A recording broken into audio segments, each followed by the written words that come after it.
వైద్య ఉద్యోగుల పైన దాడులు నశించాలి.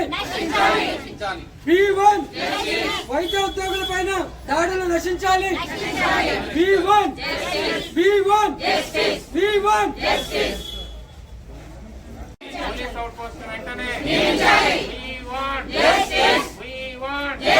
వైద్య సిబ్బందిపై దాడులు, వైద్య సిబ్బందిపై దాడులు, వైద్య సిబ్బందిపై దాడులు, డ్యూటీలో ఉన్న వైద్య సిబ్బందిపై దాడులు, డ్యూటీ చేస్తున్న వైద్య సిబ్బంది దాడులు, వైద్య సిబ్బందిపై దాడులు.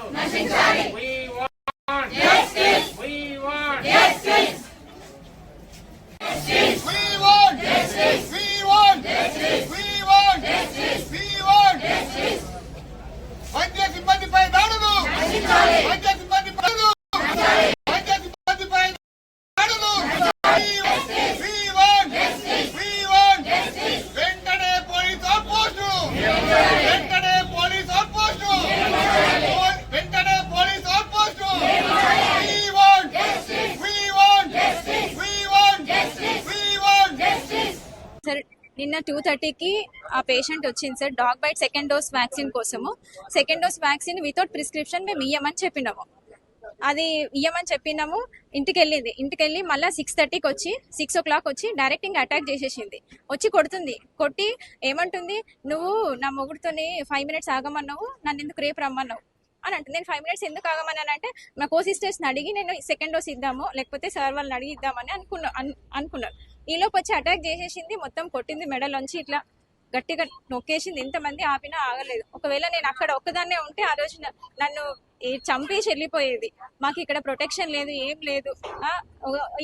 ఈ హాస్పిటల్లో 3 members ఉంటారు, ఈవినింగ్ డ్యూటీ, నైట్ డ్యూటీ. ఒక్కొక్కరం ఒక్కొక్క డిపార్ట్మెంట్ లో ఉంటాము. ఒక్కొక్కరు వర్క్ కంప్లీట్ చేయాలని మా ఏం ఉంటది. అలాంటి టైంలో ఒక్కరున్నప్పుడు వచ్చి అటాక్ చేస్తే మా పరిస్థితి ఏంటి? మా ప్రాణాలకు రక్షణ లేదు, ఇక్కడ సెక్యూరిటీ లేదు, సెక్యూరిటీ స్టాఫ్ లేరు. ఒక 2 members అన్ని షిఫ్ట్లు చేయాలి. ఇవన్నీ ప్రాబ్లమ్స్ మా వల్ల కాదు. నాకు ఇక్కడ డ్యూటీ చేయాలంటే కూడా నిన్న నైట్ వెళ్ళిన తర్వాత చాలా అసలు pain, cervical pain, left hand pain. నా మీద కుటుంబం ఆధారపడి ఉంది, నాకు చిన్నపిల్లలు ఉన్నారు.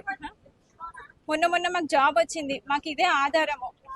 ఇవన్నీ ఉండి ఇక్కడ జాబ్ చేయాలంటే ఈ జనాలతోనే మాకు చాలా భయం వేస్తుంది సార్. మీరు ఏదైనా ఒకటి మీడియా యాక్షన్ తీసుకోవాలని కోరుకుంటున్నాను. న్యాయం చేయండి మాకు దయచేసి. Just vaccine, dog bite vaccine కోసం అండి. పేరు తెలియదు. నా పేరు ఆశా అండి, nursing officer, staff nurse. Srinivas Reddy, medical officer, community health centre, Shadnagar, Rangareddy district. నిన్న ఆగస్టు 15 రోజు మధ్యాహ్నం 2:30కు నీలం భార్గవి అనే పేషెంట్ వాళ్ళ అటెండర్ వచ్చి డాగ్ బైట్ వ్యాక్సిన్ కావాలని, సెకండ్ డోస్ కావాలని సిస్టర్ దగ్గర అడిగారు అనమాట, క్యాజువాలిటీలో. అయితే కొద్దిగా చూసి వెరిఫై చేసి చెప్తాను అని చెప్పే వరకు వాళ్ళు వెళ్ళిపోయారు. తర్వాత మళ్ళీ సాయంత్రము 6:30 ప్రాంతంలో, 6:30 ప్రాంతంలో వచ్చి డైరెక్ట్ సిస్టర్ మీద, ఆశా సిస్టర్ మీద, డ్యూటీలో ఉన్న సిస్టర్ మీద అటాక్ చేయడం జరిగింది. ఎంతమంది ఆపినా కూడా వాళ్ళు ఆగకుండా కొట్టారనమాట, నీలం భార్గవి అనే తను. అయితే ఇటువంటి ఇన్సిడెంట్స్ చాలా ఫ్రీక్వెంట్గా జరుగుతున్నాయి హాస్పిటల్స్లో. కానీ మేము ఎప్పుడు పోలీస్ కంప్లైంట్ కానీ ఇటువంటి ఎప్పుడు చేయలేదు. కానీ ఇప్పుడు మ్యాన్ హ్యాండ్లింగ్ సివియర్గా చేశారనమాట సిస్టర్ పైన. ఇది మేము తీవ్రంగా ఖండిస్తున్నాం. ఇంకోటి, మాకు సెక్యూరిటీ పర్సనల్ కూడా గవర్నమెంట్ తరఫు నుండి కొంచెం పెంచాలి. ఎందుకంటే చాలా ఎక్కువ కేసెస్ వస్తుంటాయి షాద్నగర్. ఎందుకంటే ఇది హైవే మీద ఉన్న హాస్పిటల్ కాబట్టి poisoning cases, RTA cases, snake bite cases, మిగతా చాలా కేసెస్ రెగ్యులర్గా ఫ్రీక్వెంట్గా 24 hours వస్తుంటాయి. దీనికి సరిపడా మనకు నర్సింగ్ స్టాఫ్ చాలా అవసరం. మనకు 100 పడకల హాస్పిటల్ శాంక్షన్ అయింది, బిల్డింగ్ కూడా కన్స్ట్రక్షన్ అవుతుంది. కానీ మనకు స్టాఫ్ నర్సులు మాత్రం చాలా కొరత ఉంది. అది కొంచెం గవర్నమెంట్ ఎంత తొందరగా వీలైతే అంత తొందరగా పెంచాలని మేము కోరుతున్నాము. ఇంకోటి, ఇటువంటి ఇన్సిడెంట్స్ మళ్ళీ ఫ్యూచర్లో రిపీట్ కాకుండా ఉండాలంటే compulsory 24 hours police out post ఇక్కడ ఉండాల్సిందే. ఎందుకంటే మనకు హైవే మీద ఎక్కువ కేసెస్ వస్తుంటాయి కాబట్టి చాలా మంది తాగి వచ్చి గొడవ చేయడం ఇవన్నీ చేస్తుంటారు. ఇక్కడ పేషెంట్స్కి మనం బెస్ట్ ట్రీట్మెంట్ ఇవ్వాలంటే ఫస్ట్ స్టాఫ్కి కొంచెం పీస్ఫుల్ ఎన్విరాన్మెంట్ ఉండాలి. ఎన్విరాన్మెంట్ ఉంటేనే మనము ట్రీట్మెంట్ ఇవ్వడానికి ఆస్కారం ఉంటుంది.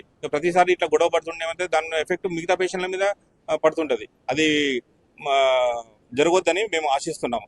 కంపల్సరీ మా గవర్నమెంట్ నుండి కొంచెం సెక్యూరిటీ పర్సనల్ పెంచాలి, plus police out post compulsory కావాలి, ప్లస్ నర్సింగ్ స్టాఫ్ కూడా ఇంకా పెంచాలని